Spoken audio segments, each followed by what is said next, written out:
بسم الله الرحمن الرحيم. الحمد لله الذي أمرنا بالعدل والإحسان، والصلاة والسلام على النبي العدنان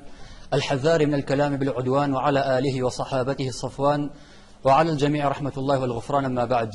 إن الكلام في الأشخاص والطوائف خطير، واليوم نرى الخوض فيه كثير، لذا نقوم له بالتحذير، إلا ما على سنة البشير النذير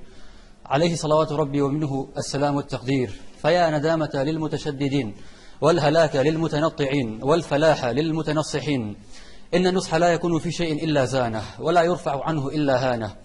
فموضوعنا الذي نتحدث عنه يحتاج إلى بحث عميق، وقول رقيق، وفهم دقيق، يكون بالعلم والفهم لا بالجهل والوهم، مستعينا بالمولى على ما نريد إبلاغه وبيانه. إن أصبت فيه فمن الله ذي الفضل الوافر، وإن أخطأت فمن نفسي والشيطان الجائر. فأرجو ألا يكون من بني الإخوان من يسيء الظن بنا، ولا يلتفت إلى غير قصدنا، ويدخل في قول شاعر راحت مشرقة ورحت مغربة، فشتان بين مشرق ومغرب. وأن يكون للحق أهلا ووكيلا، ولا لطريق التعصب أهلا ودليلا. كما يقول صاحب العزم الإمام ابن حزم رحمه الله تعالى: إذا ورد عليك خطاب بلسان، أو هجمت على كلام في كتاب، فإياك أن تقابله مقابلة المغاضبة الباعثة على المغالبة، قبل أن تتيقن بطلانه ببرهان. أقول يا سامعين مقالتي وكلامي، أعفوا عن التقصير والإجرام. إن أجرمت في حقكم وفضلكم، فأقوالنا معرضة للأوهام. جانم سيان زوبي طلبكان داوام كده بكردي بيت، بس بحث كان يمكنه بكردي شاحب كان، يعني نقطة خلاف. بيش هموش تعريف أهل السنة أو ضرورة تعريف أهل السنة دو تعريف عام لقل تعريف خاص. تعريف عام كلا برانبر شيعة ياخذ رافضية، هر تاقم لتاقم إسلامي كان شمولي أم تعريفه كتعريف عام، واتا شي أشعري كان كموضوع خمانة، شي معتزلة وخوارج وغير أوانش ديتنا أم تعريفه. والله أم تعريفه تلمانه كتعريفه خاصة أو تعريفه ك واتا أصول اعتقادي أو كم الله كبيان وتر أهل سنة باكا بارزرا، ولا كلام يأخذ له هوا يأخذ له هرشتك تلك مخالفة بدو أصلي إسلام كقرآن لقول سنتي بيغمبري خو عليه الصلاة والسلام. جاء مثل هندك أصل من باس كله لو أنا دوات الحكم كي يجي بخدان آية كأشعري كان أهل السنة يعني أويك باس من روليرتها أصول تقريبا شن خالك براسي خالكاني زور بون بلام، أما إما تنهاي اتفاق مقربهم خالانا. وقول شاعري فلا تكاثرت الظباء على خراش، فما يدري خراش ما يصيد. يكم خالق باسي كاين مصدر تلقي، واتا أهل سنة لتشي وبنيادي عقيدة إخوان أنين مصدر لا أهل سنة بركي لا قرآن لقل سنة پیغمبر إخوة عليه الصلاة والسلام، وعقلش متابع بهم دوانا، عقلك السليم متابع بهم دوانا. بلام أما لاي عشائرة وكو لاي زور بيزانا كان يعني بلكو قرنا وكان برين زور الليرة ناوي هندك شما باس كردوه كعقل مقدم كردوه بسار قرآن وسنة، واتا أبي قرآن وسنة متابعي عقلك. أجر عقل لو نصر رازنا بوشي قرآن بتشوف سنة بلا أوان رفضة إلا بيت حمل كده سر معناه كتير ومعناه كتير بيبدريت. خاليكم خالد دوم إيمان لا أهل سنة ولا أشعري كان، إيمان لا أشاعرة دو تاق من هندي كان شون بلاي جهمي كان كبيان وابو كتنها تصديقه، وهندي كان شون بلاي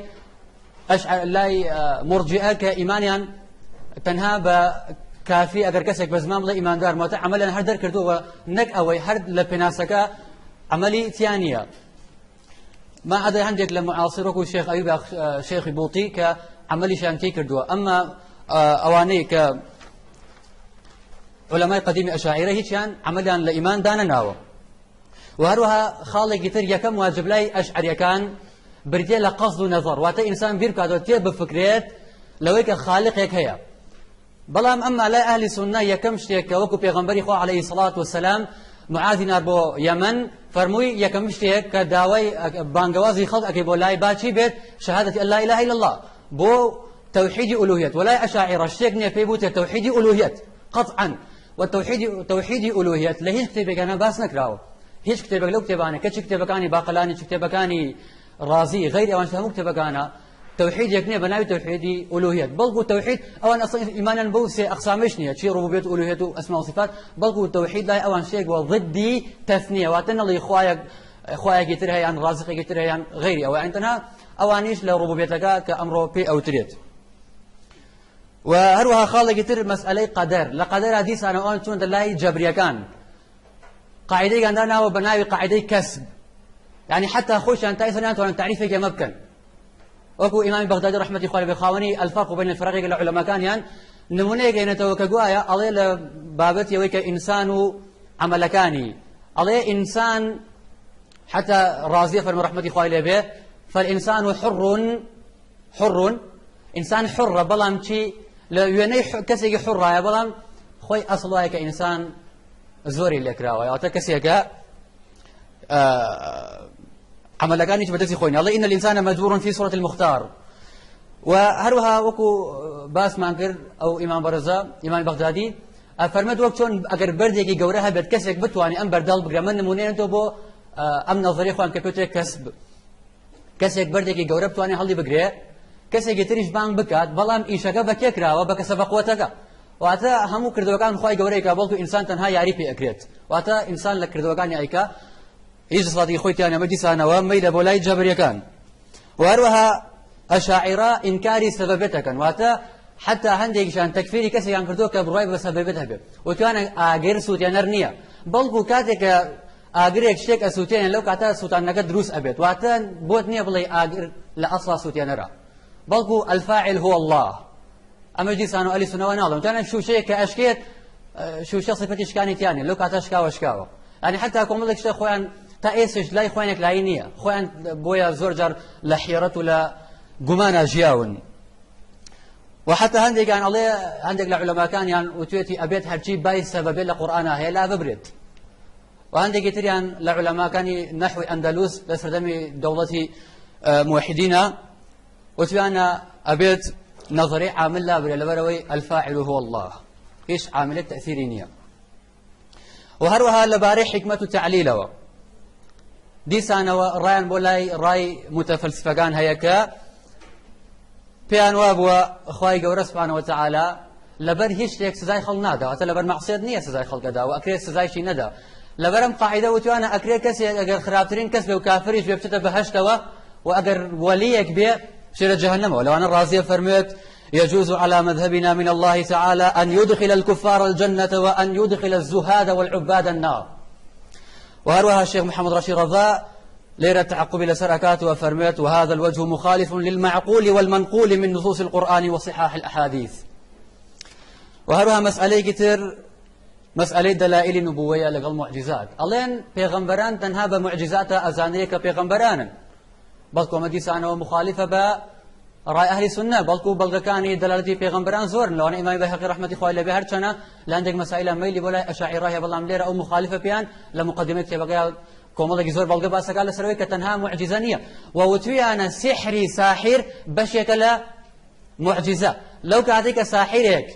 سحر أكاد أما ديسانة معجزة بلام أما أويك ليك أن جاء كاتوا أوي الساحر ادعاء بيغمبراتي ناقا أجر ادعاء بيغمبراتي بكا خاي يقول سحر لقل يا سنته أما بويا زور جار أبينين كليرة توشي كشافون لمناظر كان لقل أهل فلسفة وزور جار اشتك وتن لو بابته وهروها ديسانة ولا سر مسألة إيماني مقلد مطلقا لا أوان إيماني مقلد صحيح نية كسيك أجر بالتقليدي عقيدة وربقرية إيمان دار نية بيضاورة واتا هر كسك أبي لسر أصول عقيدة خوي بلغي لا بي أجر كسك عقيدة كشي راز بيت بلام لكسك يتري ورقر بلغي لا نبيت لا أوان كافر وأهل إيمانية ديسان وأهل سنة لو بابت لقليان نين كأمانها متأثر مسألة أصول بون وهروها مسألة كتاب راسي لسر تكفير أشاعرة غلوية زوج يعني هي مسألة تكفيرة حتى زوجر يعني إخوان تأس ضوابط وقواعد يعني كتكفير رغبا هندك جار الله إما لا نكفر أحدا كذ كافرنا جن هندك جار الله لا نكفر إلا من كفرنا كسي كافر جن كيما كافر كات أجر كسي كيما كافرنا كافرين جن هندك جار خلق عن كافر قدر ولا سرشتك أصلا حق التفسيق وتبديع شيء شجاي تكفير لو أنا هندك بابد باسكين إمام أبو إسحاق الشيرازي رحمة الله بصاحب مهذب كإمام النووي رحمة الله بشرح كتاب غير قردوه لكتاب اللي معه أفرمل مجلد يكلا بريصة ويانظى أفرمل فمن اعتقد غير ما أشرنا إليه من اعتقاد أهل الحق المنتسبين إلى الإمام أبي الحسن الأشعري رضي الله عنه فهو كافر وهروها فرميت ومن نسب إليهم غير ذلك فقد كفرهم فيكون كافرا بتكفيره لهم. هر كسي كافريان كأوش كافر بيته. جاب راسي أما بلقبوا حديثين أو كبيغمبري خافر عليه الصلاة والسلام كسي براقب الله كافر أجر كافرنا بيت فقد باء بأحدهما أو إمام نور رحمة الله التفصيل هيك أداة ككفر جيبوا ناقرة وبلقوا راعي لما زور لسر أو باسكات كأما زور كان رنجا بلقبوا إنه كجوايا بيغمبري خافر عليه الصلاة والسلام. وهروها دي سنوات يقول معاصر كان ابن تيمية بن رحمة الله بكتابه جنوسي ولا سر كناوينا الرد الوافر على من زعم أن ابن تيمية شيخ الإسلام فهو كافر. هركس يقول ابن تيمية شيخ الإسلام كافر أو أنه يكتب كيتي يعني راسي غلوب ورادة التكفير اشتكي خرافة. وهروها خواني حواشي لسر شرح كبراي سلوسي باسي ابن تيمية كالله أي الحنبلي المشهور زنديق وبغضه للدين وأهله لا يخفى حتى أبو شوا حكمي زنديق هذا بسريع. وبراسيل المسألة زور بو بلان هر أوان دمان هنا يعني نأج مدران نمونا كان لو بابته ودي سال يوم تائس وما زانيو كمسألة أشعري لك الله سنة أنا أسمع صفاته بس يقول لو أنا أسمع صفاته لا أسمع صفاته دي سال خالد قلت لك أشعري كان صفاته كان يخاي جورة بتابت خبر كان تأويل أكن وكو وجه يد غير أوانه وروها صفة علو سوا وتنها حول صفة بخاي جورة دا أن كحياة علم قدره إرادة وسمع وبصره كلامه وعندي قلت لي أنا بلقوا يوم التأويل ناقين بلقوا تنزيع أكين تنزيع شان تبالده هذا السلف كبراسية مش وانية سلف بلقوا تشوني دقيقة تنزيع كردوه بلقوا توانا صفتك خوي معلومة كادو توانا الرحمن على العرش استوى فرمانا الاستواء معلوم استواء معلومة بلان كيفيتك تنزيع كرا ودراو دقال خوي جورو إما علمان بينيا وهروها خالد قد أشعر كان لسر أحاديث آحاد حديث آحاد بهي الشبك أجر هرتنا بقات بلقي صحيحي حديثك صحيح بيت لا أو مقبول للعقيدة بلا مخوان كنت تناقضوا ديس أنا وديت ولا سر مسألة استواء بلقى بقول شاعرك نصرانيين كأخطل قد استوى بشر على العراق من غير سيف ودم مهراق بلقى بقول شاعرك نصرانيين بلا حديث أحد لا قبولنيها. وهروها مسألة كتك برتل التأويل